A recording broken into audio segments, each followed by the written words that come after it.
Salam, and good day. Happy 106th Independence Anniversary of Afghanistan. Welcome to Zir News 24, bringing you today's top stories. Today is Tuesday, the 28th of Asad 1404 in the Afghan solar calendar, corresponding to the 19th of August 2025. And here are the latest news updates from Afghanistan and around the world. Headlines. Afghanistan marks the 106th anniversary of its independence.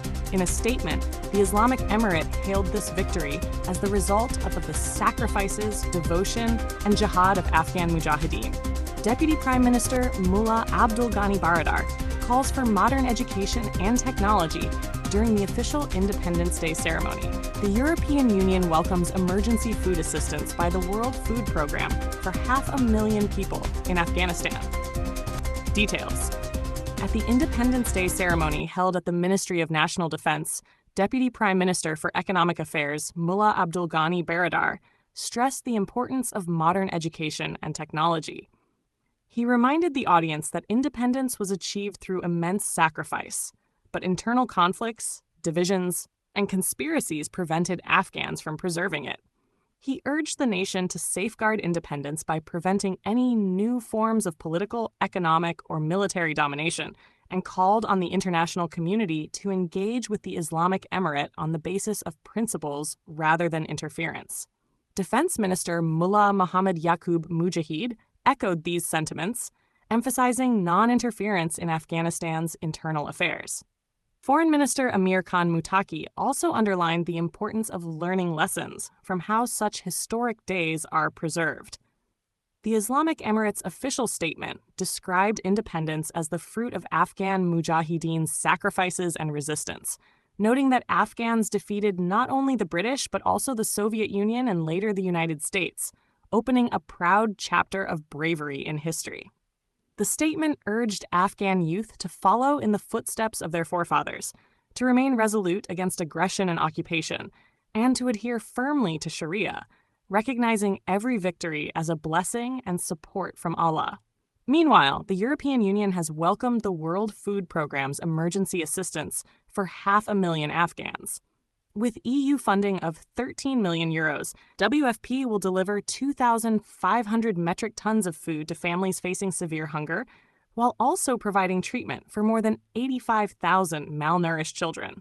EU humanitarian aid chief in Afghanistan, Francois Gaumans, warned that hunger and malnutrition continue to endanger Afghan families' survival, with WFP reporting that 3.5 million children are projected to suffer from malnutrition in 2025. 500,000 more than last year. Other news, Iran has executed 6 Afghan nationals convicted on drug charges in Bandar Abbas Central Prison. According to the Hengao Human Rights Organization, a total of 25 Afghan nationals have been executed in Iran since January 2025. Germany has once again called on Pakistan to readmit more than 200 Afghan nationals who were recently deported. German authorities stated that these individuals had been promised resettlement in Germany, but remained stranded due to Berlin's tougher asylum policies and Pakistan's deportation campaign. That concludes the domestic news. Stay with us for international and sports updates. Follow Zir News 24 on TikTok, Facebook, Instagram, X, and YouTube. International news. In Gaza, Israeli bombardments since the morning of 19th of August have killed at least 21 Palestinians and injured dozens. Among the victims were civilians waiting for humanitarian aid, as well as entire families struck in Khan Yunis and Deir al-Balah. Rights groups warn that worsening heat and collapsing infrastructure, including sewage systems at Nasser Hospital, are compounding the humanitarian crisis. In one strike, an entire family, including a pregnant woman, was killed. Hamas has accepted a 60-day ceasefire proposal involving the release of half of the Israeli hostages in exchange for Palestinian prisoners. Negotiations continue, though Israel has yet to announce its official stance. Former U.S. President Donald Trump has proposed direct talks between Vladimir Putin and Volodymyr Zelensky, with himself joining in a three-way summit afterwards. NATO and European leaders have acknowledged Russia's readiness, but questions remain over security guarantees and territorial issues. Venezuela's President Nicolas Maduro has announced the mobilization of more than 4.5 million militia fighters in response to new U.S. threats, after Washington increased its bounty on his arrest to $50 million and deployed warships to the Caribbean.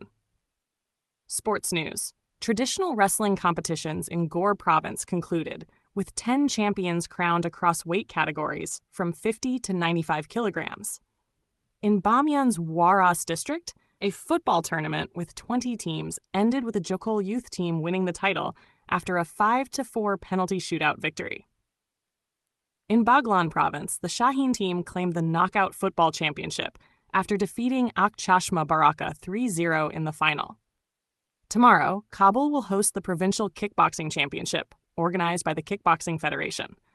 That is all for today's news. Follow Zir News 24 on TikTok, Facebook, Instagram, X, and YouTube for more updates. Until tomorrow's broadcast, may Allah protect you.